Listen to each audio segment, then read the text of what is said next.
자, 그 다음에는 이제 기출문제 공부법과 관련해서 좀 몇 가지 얘기를 하려고 하는데요.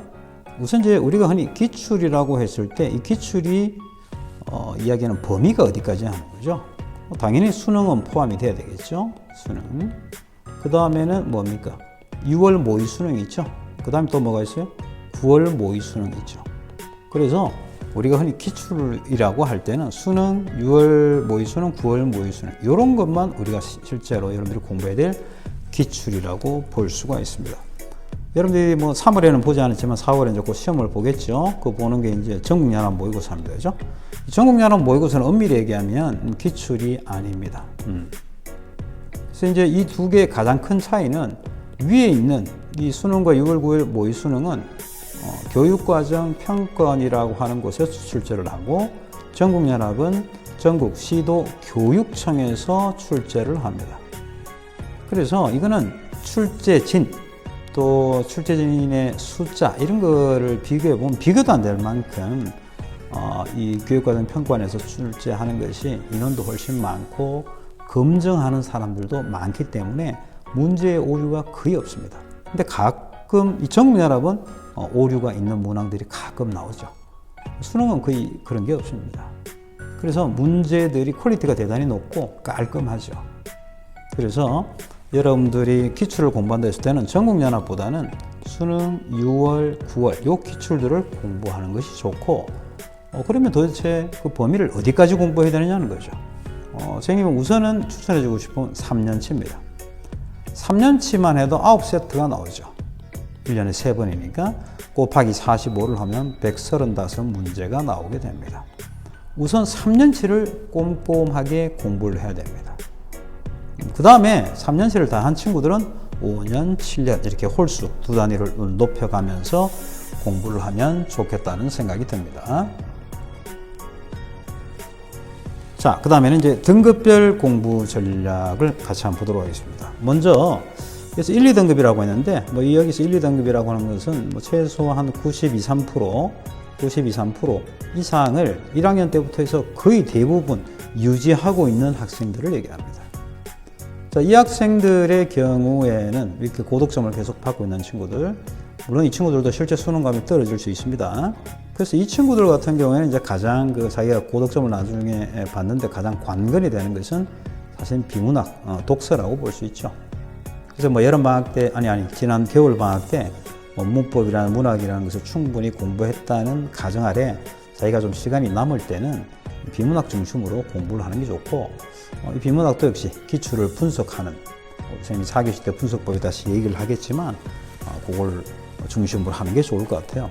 근데 뭐 그런 것도 자기는 뭐 기출 문제를 벌써 한 9년치를 꼼꼼히 다 봤다. 그런데 문제를 뭘 풀어야 될지 모르겠다는 친구들은 물론 EBS 푸는 것도 좋고요. 나중에 가면 뭐 리트 같은, 여기 이제 그 로스쿨 시험 보는 그 시험인데, 여기 이제 언어의 이해라는 과목이 있어요. 1교시에. 요 시험 언어의 이해 문제가 실제 우리 수능 국어와 지문의 분량이나 문제의 수준이 거의 대동소이하다고 볼 수 있어요. 이것도 큰 도움이 됩니다.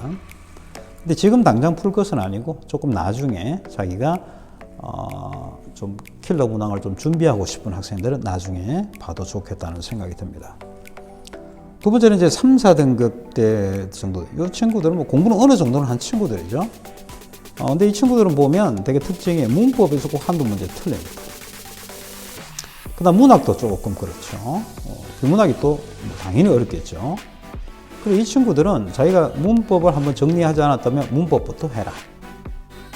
그 다음에는 작품 중심으로, 그 다음에 기출문제는 개념어 정리하는 중심으로 좀 꼼꼼히 해라. 우선 이 두 가지를 열심히 해야 됩니다. 비문학보다는 우선 문법과 문학을 해서 내가 충분히 맞힐 수 있는 문제를 정확하게, 좀 더 정확하게 그리고 빠른 속도로 풀 수 있는 연습을 하는 게 더 중요하다는 생각이 들고요. 마지막으로 이제 5등급 이하의 친구들은 우선 무조건 열심히 하는 게 중요하죠. 무조건 열심히. 내가 보기에는 5등급 이하의 친구들은 사실 국어를 못하는 것이 아니라 공부를 안 한 친구들일 가능성이 높습니다.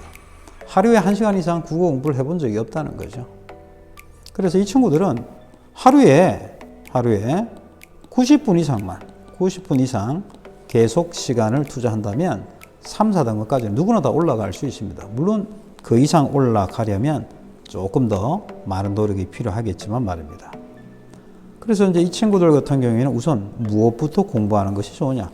이 친구들도 우선은 문법부터 공부하는 것이 가장 좋습니다. 왜냐하면 아까 얘기한 것처럼 문법은 공부할 양이 딱 정해져 있다 그랬죠. 그래서 문법은 공부를 좀 하면, 그리고 또 문제를 풀어보면 옛날엔 감으로 풀었거나 찍었는데 이제는 내가 뭔가 알고 풀 수 있게 됩니다. 문법은 공부하게 되면. 그러면서 이 문법은 공부하면 성취감을 느낄 수가 있어요. 내가 국어 공부를 하니까 올라가는구나. 성취감을 느낄 수 있어요. 이 성취감이 바탕이 되어서 국어 공부를 하는데 좀 탄력을 받을 수 있다 하는 그런 생각이 든다는 거죠. 그래서 국어 공부를 좀 아직 제대로 해보지 않은 친구들은 문법부터 공부하는 것이 좋겠다 하는 그런 생각이 듭니다.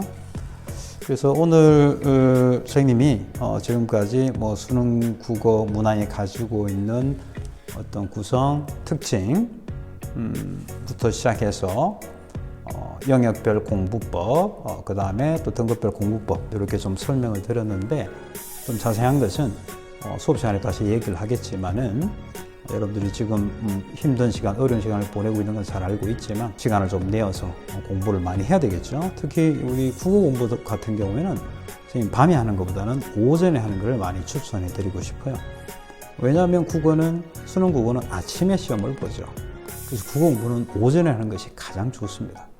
그래서 아침에 좀 일찍 일어나서 준비하고 하루에 적어도 지금 같으면 여러분들 최소한 하루에 2-3시간 정도는 국어 공부에 조금 시간을 들였으면 좋겠다 하는 생각을 하게 됩니다. 자, 오늘 여기까지 마치고요. 다음 시간에는 우리 3학년 국어과 교육과정과 그 다음에 수행평가라든지 이런 평가에 대해서 좀 말씀을 드릴 수 있도록 하겠습니다.